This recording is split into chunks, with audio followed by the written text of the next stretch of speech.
Bonjour à tous. Il n'a pas peint que des nus, l'origine du monde ou des portraits monumentaux. Gustave Courbet, le maître réaliste du 19e siècle, a aussi et beaucoup immortalisé la nature, les rochers, la forêt et l'eau, comme ici la source de la Loue dont nous allons suivre le cours.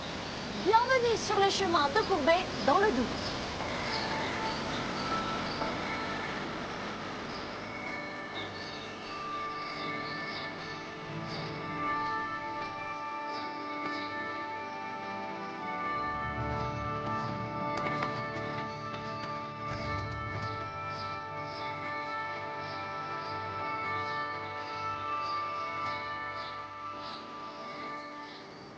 Nous sommes donc ici avec une vue extraordinaire sur la vallée de la Loue. Patrick Racine, c'était le terrain de jeu de Gustave Courbet. Exactement, il arrivait d'Ornans qui est là-bas au fond et il cheminait à travers la vallée de la Loue, à travers ses sentiers avec son âne Jérôme et puis il s'arrêtait à différents endroits pour venir jusqu'à la source de la Loue et ensuite et Moutier bien évidemment où il a peint différents tableaux.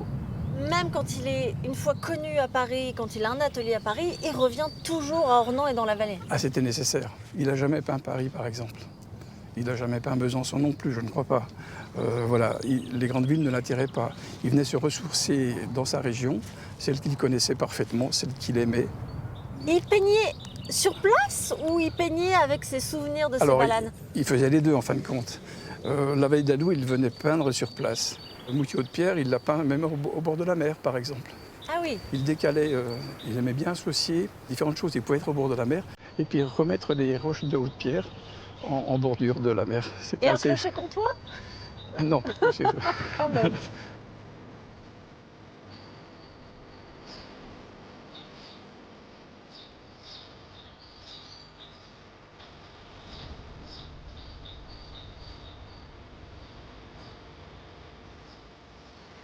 Alors, il y a l'application Explore Doubs qui recense 8 sentiers courbés. Et là, on va faire le ravin du Punois, l'atelier en nature, c'est ça? Exactement. C'est parti.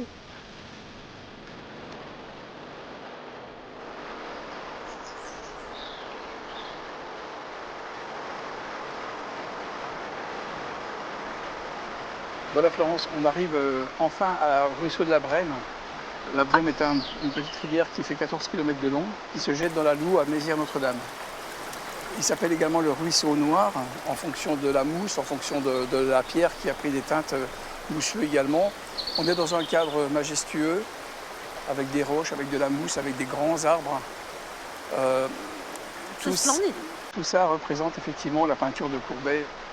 En fonction de l'heure de la journée également, il y a des lumières qui arrivent et qui repartent.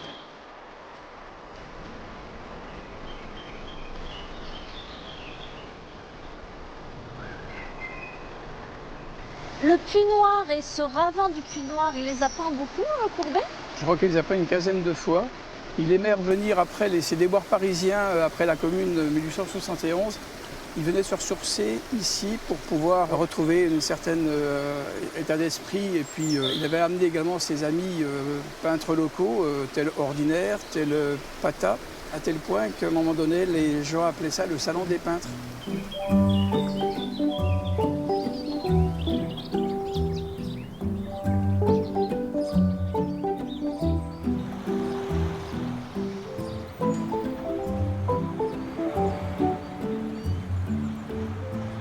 Gustave Courbet est né à Ornans, il y a beaucoup vécu, il y a peint surtout. On est ici où exactement, Benjamin Foudrel? Nous sommes ici dans son deuxième atelier qu'il fait construire, ici en plein cœur de la campagne ornanaise. Alors, oui, pas du tout comme aujourd'hui. Pas du tout comme aujourd'hui.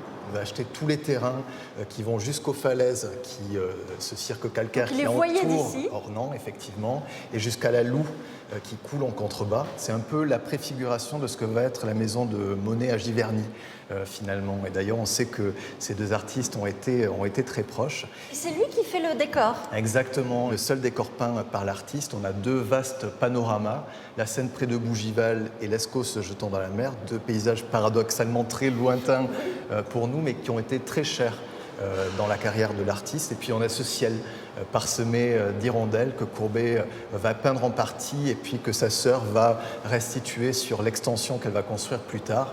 Qui est là?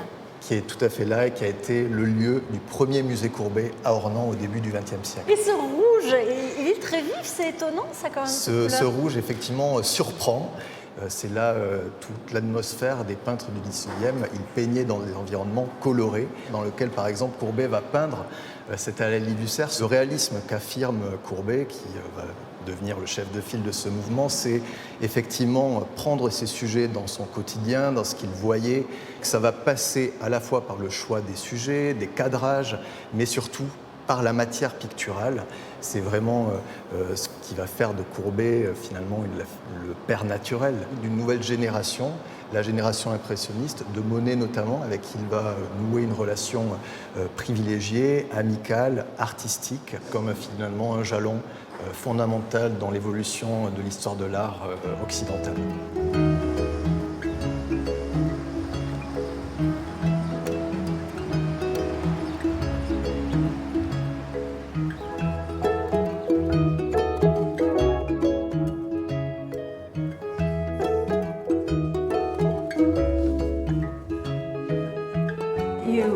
Vous marchez sur la Via Francigena? Nous l'avons commencé à Canterbury et nous allons jusqu'à Rome avec mon fils. Est-ce que vous aviez déjà entendu parler de Courbet?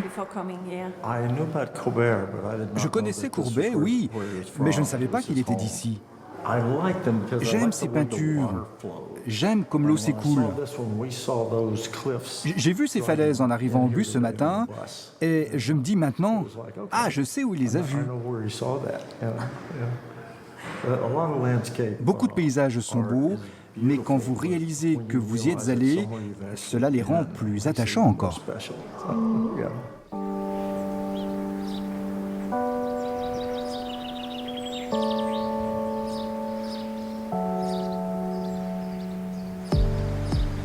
Samuel Goguillot, est-ce que c'est facile de naviguer sur la Loue ou c'est une rivière quand même un petit peu sauvage?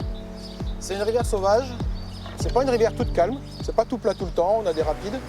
Et il faut faire attention quand on a des barrages artificiels aussi, savoir où passer les barrages, où les franchir. C'est une rivière magnifique, elle a beaucoup de couleurs différentes, en fonction de la saison, en fonction du soleil, en fonction des niveaux d'eau. Et vous, est-ce que vous avez l'impression parfois de pagayer dans un tableau de Courbet? Assez souvent parce que la rivière, le paysage se reflète énormément, il y a beaucoup d'endroits où ça fait des miroirs.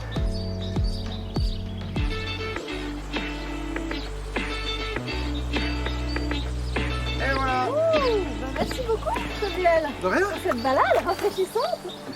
Ici s'achève notre promenade sur les chemins de Courbet. Il existe 8 chemins de randonnée balisés, explicites et thématiques sur le peintre. N'hésitez pas à les emprunter. À bientôt.